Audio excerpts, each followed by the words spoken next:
We've come to a moment in destiny when certain problems must be resolved, or we cannot have the same society that we've had previously. The inheritance that has been given to us from our foreparents is rich and is bountiful. If we destroy it in our own time, or if we permit stupidity to cause us to permit it to be destroyed, we're not worthy of the inheritance that has been handed down to us. One of the greatest problems facing this society today is unprovoked murder, and most of the time, multiple murder. When we look at the subject and we think about it, we want you to understand it clearly, and for that reason we're giving you a number of lessons on it. This is part 2, and we trust that you will have seen part 1, and part 3 will be coming up shortly after this lecture that we're giving you at this moment. And whether you agree with my deductions on this subject or not, I'm sure you realize that discussion of it is very important. In fact, it's more than that. It is urgent. Who bears the blame for the wanton, unprovoked, or even provoked murders in our land? Who can we say bears the blame to it? There might be several areas that we can blame. But I feel if each one of us takes a personal responsibility, we can resolve the problem. Laying the blame on someone else does not cure the disease. But if you and I take an issue with it and begin to, Americans can do anything, it seems to me, that they set their hearts to do when their hearts are right with God. And I believe if we set our heart to do this. Now 20,000 murders a year in this country is altogether too much. While you're watching me during this brief moment, an American will be killed. That is too much. And you know that is too much. It might be you next. It might be your loved one next. We've got to do something about it. And that's what this series of lectures is all about. I've seen murder. I was in Hinterland, China. And as I was arriving in the city, coming in my rickshaw from the train station over to the compound where I was to stay, far inland China, they were stoning a man on the sidewalk. So we commanded the rickshaw man to stop, and with our interpreter we got out to investigate. We saw women throwing stones, twice the size of a man's hand. We saw men throwing stones. We saw children laughing. I pushed the crowd back and got to the front, and there was a Chinese man, battered to pieces. His guts were on the sidewalk. His brains were running all out over his body. If you've never seen it, you don't know exactly what it's all about. It's a war zone. Through my interpreter in other countries, you pay an interpreter and he lives with you. He's your shadow. I mean, he's the only communication you have with the people. So you keep him close to you. Through my interpreter working fast, we asked 6 or 8 or 10 people, what's going on? What's happening? Why is a man being killed? Finally, someone said, he was caught stealing. He was a thief. And so we've killed him. We waited for a few moments and the crowd began to break up. There were policemen standing across the street, didn't move an eyebrow. Finally, the garbage man the next morning had to pick up the thief that was dead and haul him away to be burned on the garbage dump. Now, I might have been the only one that was so severely hurt that day, except in the man that died. I couldn't get over that. I lived with that thing. I said, what if he wasn't a thief? What if somebody lied and screamed, thief, thief, thief, when it was not true, and the man died? He died without a judge, an attorney, or a jury, or anything. He had no help. He died on a sidewalk, far inland Asia. Also, up near Tibet, I saw a man executed. The way they executed him, they have thorn trees with thorns about 3 or 4 inches long. They're heavy thorns. They're not like thorns you've seen. They're 10 times as strong and big as a thorn that you're ready to see. You can't break it with your fingers.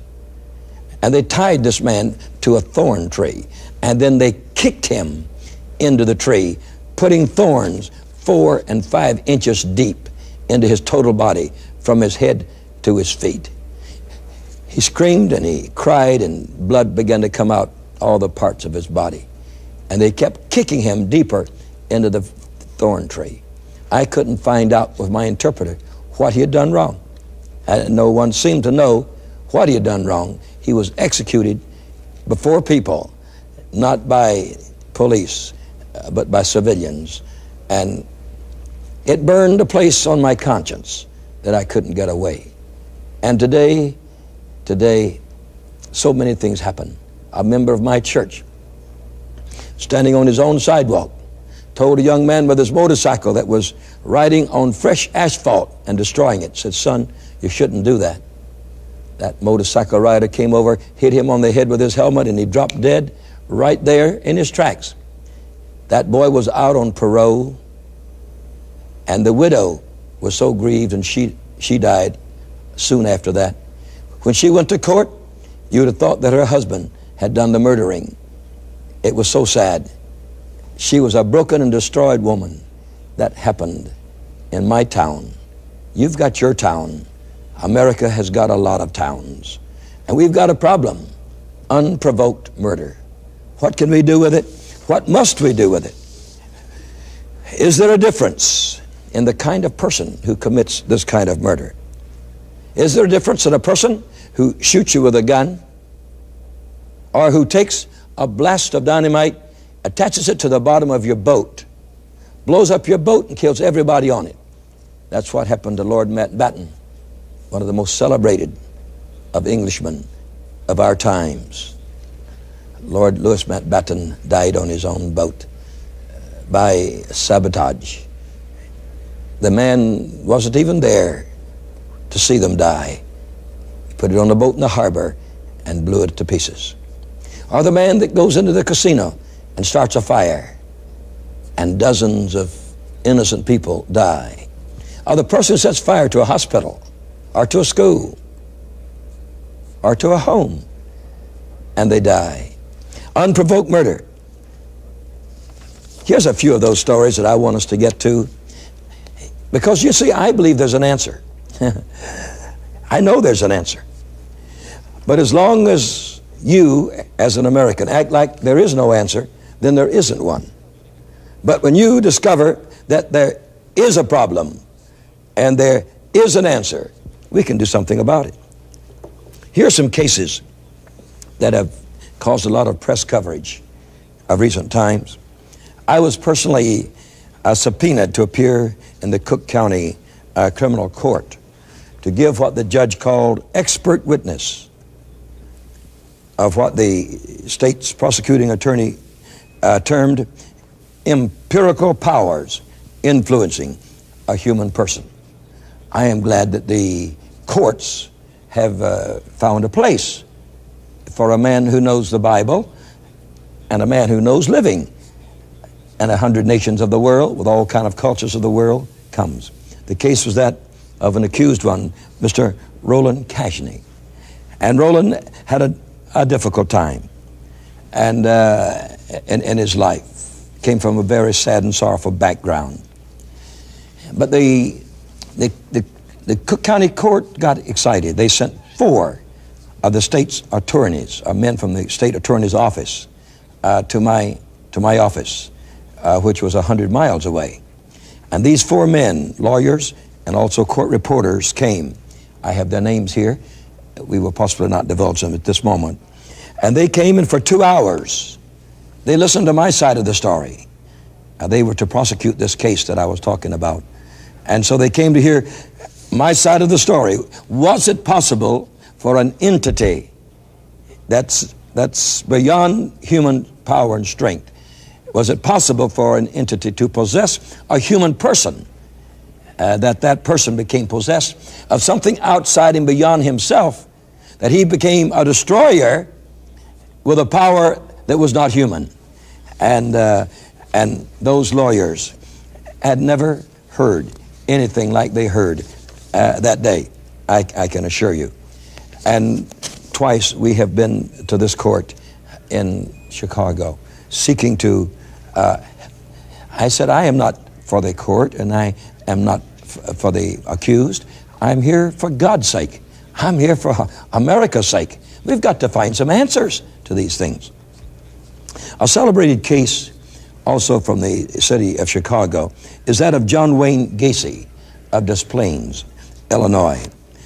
He was pronounced guilty of the murder of 33 men and boys, mostly boys. The police discovered that John Gacy had dumped a boy's body into a river, and in doing so his vehicle got stuck in the mud, and when the child was found and the vehicle was found, they put it together, and through one detective penetrating this thing, otherwise it had gone on for over a year of the boys disappearing, and this one man says, I'm going to penetrate the case, and he was able to find the person. In the case of John Gacy, he was a contractor, successful businessman, lived in a beautiful home, but in the subfloor, beneath the subfloor, he buried these human beings. He even slept with the dead. Yeah, after he killed them, he even slept with them. And you say, well, how did he conquer them?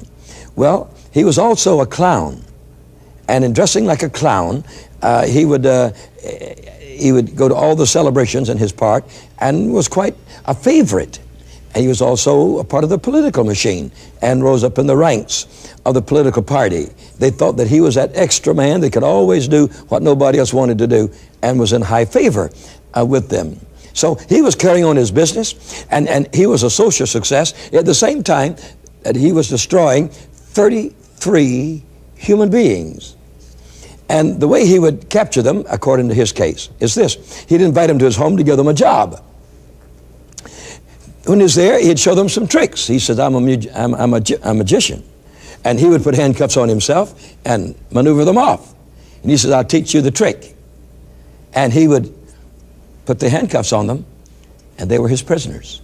He'd choke them to death, and he also oftentimes, possibly every time, had deviant sex with them. And this man said that he had spirits within him, and that he had one spirit in him that hated homosexualism. And he says that he was told to do these things by a spirit. And it is a terrible situation that so many died in that city from a person who called himself at one time Pogo the Clown, and at other times a successful contractor to build homes, and then taking these boys into his friendship, and they died at his hand in his home and were buried there underneath his house. Why would a man kill 33 people? When they talked with him, he didn't remember their names. He had no score against them whatsoever.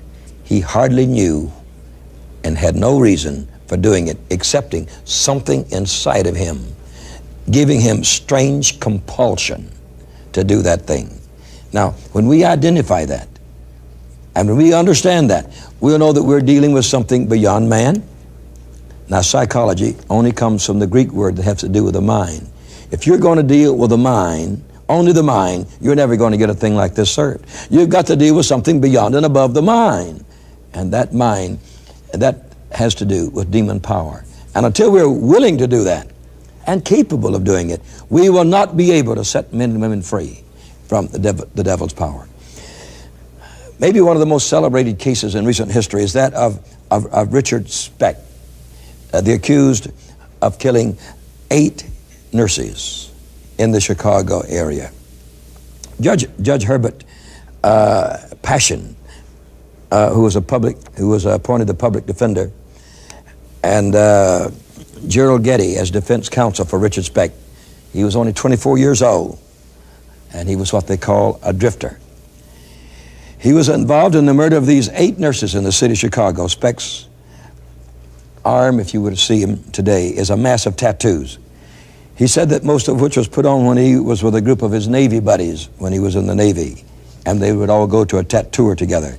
One of the tattoos below his right elbow is a long dagger with a snake coiled around it. On his little finger on his right hand is a solitary letter L for his name. And above his left elbow is a grinning skull tattooed on him. He can't get them off. Tattooed on his left arm, just below his elbow, are the words, born to raise hell. These are the things that he carried around on his body with him and couldn't get away of him. It was the night of July the 13th that this intruder entered into a nurse's residence in Chicago, in an apartment building in southeast Chicago. And he gathered 9 nurses together into a bedroom at gunpoint. And he took them slowly into other parts of the house, tied their hands and feet. And without a cry, without trying to escape, they died, all except one Filipina girl, Corazon Amrarua, 23 years old. She slid under a bunk, and she was overlooked by the killer. She stayed that away the next morning till she was sure he was gone. They found this young man in a hotel room. When he heard the police were trying to find him, he tried to commit suicide. They took him to a hospital, and there he was identified. And here we have a man that destroyed these 8 nurses. The psychologist that stated that hatred for his stepfather and his former wife were 2 of the greatest hatreds of his life, and possibly had to do with it. Speck did such things in prison as assaulting a fellow prisoner, throwing hot water on a sergeant, and so forth. He confessed to the doctor that in a fit of anger, he kicked his mother in the head, seriously injuring her. I believe he was 18 years old at that time. The psychologist asked what was happening when he kicked his own mother, and if he was sorry. He said, "Nope, I'm not sorry." He says he showed no interest in the fact that he had kicked his mother in the head after knocking her down. Speck was asked, could this mean I cannot control myself when I'm angry and I'm wild and not knowing what I'm doing? And that he could not answer. In his most serious moments, Speck said, I don't know why I killed all those nurses. And so we find that while he was there, he did a lot of things that are spectacular. Really, you should read a book to find out. Dr. Zipperin, who was a psychiatrist and was in care of this man for many months, one day was in the cell with him, and very quickly he flashed a razor blade from between his fingers, and he put it to the doctor's throat, and he said, "Now, doctor, if I am such a killer as they think I am, why don't I kill you? I have nothing to lose." And then he put the razor blade back in his pocket and smiled. And so we have a person here who had more than one spirit in him. And we have a person here that needs a lot of consideration. Let us go a little quickly through some of these, please. There was David Berkowski. He killed 5 women and 1 man. And he is from the New York City area. He was called the Son of Sam. The Son of Sam. And he did a lot of very, very strange and remarkable things. When they went to bring him into court, it was like bringing an animal in. He fought them, he bit them, he screamed at them. Took them an hour and a half to bring him into the courtroom. And so here is David Berkowitz. He was born Richard Falco, given up by his natural mother at birth, illegitimate child. He was reared by a person named Nathan Berkowitz, the owner of a small hardware store in the Bronx. His adopted mother died of cancer when he was a young teenager. His foster father retired to Florida before David Berkowitz became the Son of Sam. So you have a man here that had 27 prison terms, totaling 547 years. If you can imagine such a thing. And here, all through his life, he was a recluse, of course. And in his most terrifying moments, he called himself the Duke of Death. He called himself the Wicked King Wicker. He called himself the 22 Disciples of Hell. And he called himself the rapist and suffocator of young girls. That was the way he referred to himself. After his incarceration, David said that he received his orders to kill from a black Labrador retriever that a dog told him. But he explained that it really came from a 6,000-year-old demon who had been reincarnated into a next-door neighbor. Here was a man that was doing all this killing, and this man had a direct relationship with demon power. He told it, but I am not sure that the court understood it. I'm not sure that America understands it today. They read it. It's in the newspapers. The press have done exactly what they're supposed to do. They told it about it. But have you found that the man was energized and motivated by something beyond himself, and that we're sure of this? He admits it, and the court admits it. Let me name a few more for you. There's a case of Theodore Streletsky. Streletsky is very interesting in that he is a professor of mathematics, and he killed, in the state of California, he is accused that he killed his mathematics professor in order that he might go to the penitentiary and sit in silence and in quietness in order to study mathematics. He killed his own professor so he could get in jail and study mathematics. Now, when you go into his life a little further, as we will in writing a little later, you will find that this man had a spirit of hate in him that is beyond human realizing. He had a spirit of revenge in him that was beyond the way a human thinks or talks. He was not proceeding in life as he wanted to, and he was angry, and he took out his anger against a fellow professor that he thought was above him and was beyond him, one who had taught him his mathematics. It's one of the very strange cases. There is the case of Arnie Cheyenne Johnson. I wish we had, lots of time to just discover one of these. This is a slender, muscular youth of 19 years of age. He went to a place where some Roman Catholics were trying to exorcise a spirit out of a child. And he became so angry at the spirit while he was there, he commanded the spirit, he said, "Take on me, take me on. Leave the child alone, take me on." He had several strange manifestations after that, and then he killed a man that was a friend of his. And after it was all done, he didn't realize that he had done it.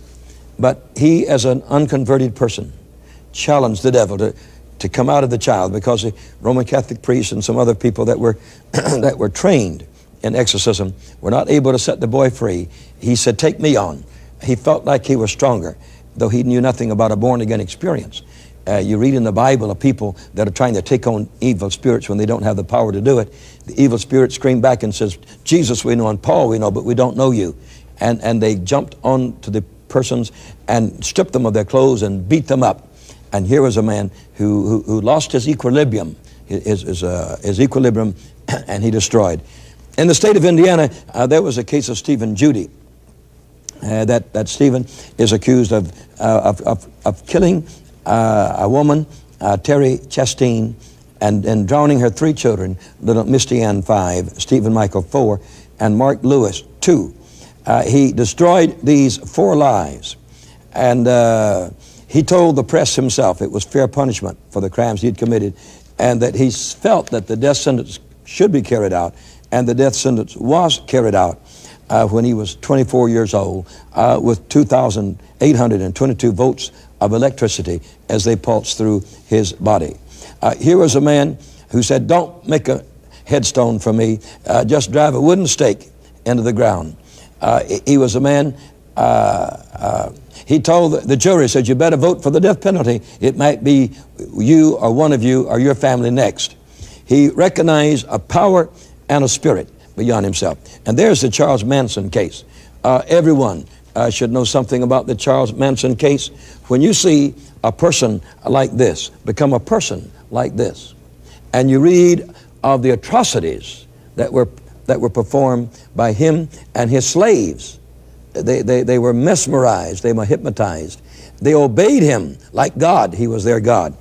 And the things that he did with them, immoralities and so forth, and besides the killings that they did at him, you'll have to come to realize there must be a power beyond human power, and that we must say we must recognize it. There's the Jim Jones case of South America in Guyana, where about 900 people committed suicide at the voice of a person saying, do it, and do it now. And they obeyed him. That's mass murder, the greatest in history. And then you have the London stripper that I spoke to you about, that when I came through England the last time, he had just taken his 13th victim, all of them young ladies, that he had destroyed in this way. Now, these are human beings. They're born innocent little babies. They grow up in our society, and they become so strange that you and I cannot know them.